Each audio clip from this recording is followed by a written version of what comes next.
akan memaparkan materi tentang syarat dan rukun waris dan penentu ahli waris. Sebelum saya dan teman-teman memaparkan materi, ada baiknya saya dan teman-teman memperkenalkan diri.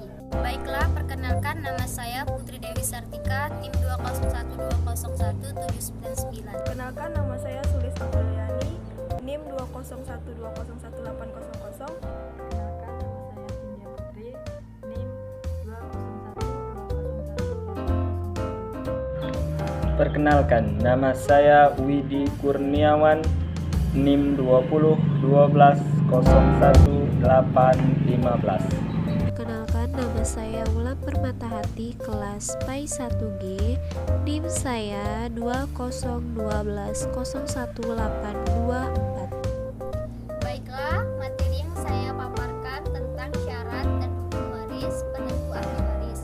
Persoalan waris mewarisi selalu identik dengan perpindahan kepemilikan sebuah benda, hak dan tanggung jawab dari pewaris kepada ahli warisnya. Dalam hukum waris Islam, penerimaan harta warisan didasarkan pada ijbari, yaitu harta warisan berpindah dengan sendirinya menurut ketetapan Allah Subhanahu wa Ta'ala, tanpa digantungkan pada kehendak pewaris atau ahli waris. Pengertian tersebut akan terpenuhi apabila syarat dan rukun mewarisi telah terpenuhi dan tidak terhalang mewarisi. Ada beberapa syarat yang dipenuhi dalam pembagian harta warisan. Syarat-syarat tersebut selalu mengikuti rukun.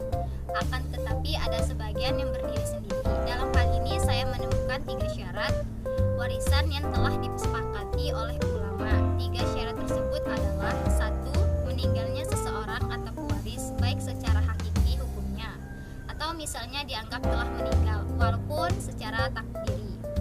2. Adanya ahli waris yang hidup secara hakiki pada waktu pewaris meninggal dunia.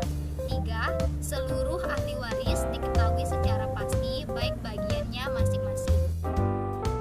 Adapun rukun waris yang harus terpenuhi pada saat pembagian harta warisan, disebutkan bahwa rukun waris dalam kewarisan Islam diketahui ada 3 macam, yaitu pertama, muwaris adalah orang yang diwarisi harta peninggalannya atau orang yang mewariskan hartanya. Syaratnya adalah muwaris harus benar-benar telah meninggal dunia. Menurut ulama dibedakan menjadi 3 macam, yaitu mati hakiki atau mati dalam keadaan sejati, mati hukmi atau mati menurut hakim atau yuridis, mati takdir atau mati menurut dugaan. 2 yaitu waris atau ahli waris, yaitu orang yang dinyatakan mempunyai hubungan kerabat baik, hubungan darah atau nasab atau hubungan kawin. Dan yang ketiga adalah maurus atau al-mirash, yaitu harta peninggalan si mati setelah dikuranginya biaya perawatan jenazah, pelunasan hutang dan melaksanakan wasiat. Baik, di sini saya akan menjelaskan tentang penentu ahli waris. Harta warisan dibagikan jika memang orang yang mati itu meninggalkan harta yang berguna bagi orang lain. Namun, sebelum harta warisan itu diberikan kepada ahli waris, ada 3 hal yang terlebih dahulu mesti dikeluarkan, yaitu: 1. Segala biaya yang berkaitan dengan proses pemakaman jenazah. 2. Wasiat dari orang yang meninggal. 3. Utang piutang sang mayit. Ketika 3 hal di atas telah terpenuhi, barulah pembagian harta waris diberikan kepada keluarga dan juga para kerabat yang berhak. Adapun kriteria ahli waris tercantum dalam kompilasi hukum Islam pasal 171 huruf C yang berbunyi: ahli waris ialah orang yang pada saat meninggal mempunyai hubungan darah atau hubungan perkawinan yang pewaris beragama Islam dan tidak terhalang karena hukum untuk menjadi ahli waris. Apabila dicermati, hukum waris Islam membagi ahli waris menjadi 2 macam, yaitu: yang pertama, ahli waris nasabiyah, yaitu ahli waris yang hubungan kekeluargaannya timbul karena ada hubungan darah, maka sebab nasab menunjukkan hubungan kekeluargaan antara pewaris dengan ahli waris.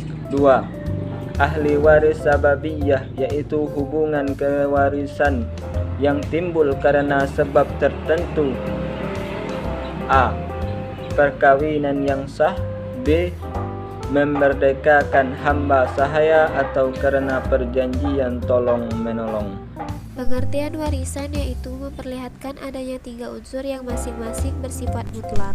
Yang pertama, seorang peninggal warisan yang pada saat wafatnya meninggalkan harta warisan. Yang kedua, seorang atau beberapa orang yang berhak menerima kekayaan yang ditinggalkan. Yang ketiga, harta warisan yaitu kekayaan yang ditinggalkan dan sekali beralih kepada ahli waris.